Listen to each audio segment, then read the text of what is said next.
शुभ सकाळ बंधुवर्ग समस्त को नमस्कार। देखंतु चाष कार्य करने आगु केमिति जमीटा को प्रस्तुत करा जाए। बापा को भली भाव जमीटा को सफा करिसेंती। हल साहाय्य जमीटा माटीटा को उर्वर करा जाए। माटीटा को बहुत परिश्रम करिया पड़े।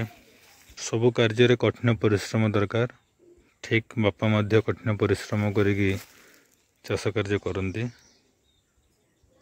से जमीटा को जो हल कराइला से जमी चाष होती सोरिष पत्र देखंतु बहुत सुंदर है।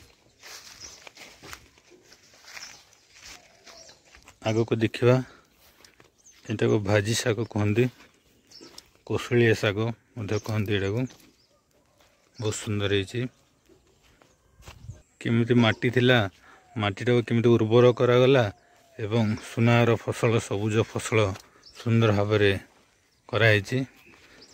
आग को मध्य सोरिष पत्रटा देखंतु कष्टर फल मीठा ही।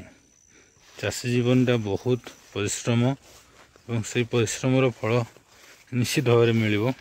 जेकोसी कर्म मध्य कष्ट हेबो और कष्टर फल ही मीठा ही हुए। यहाँ हूँ कदली गछ पाखापाखि 50टा खंडे अच्छी।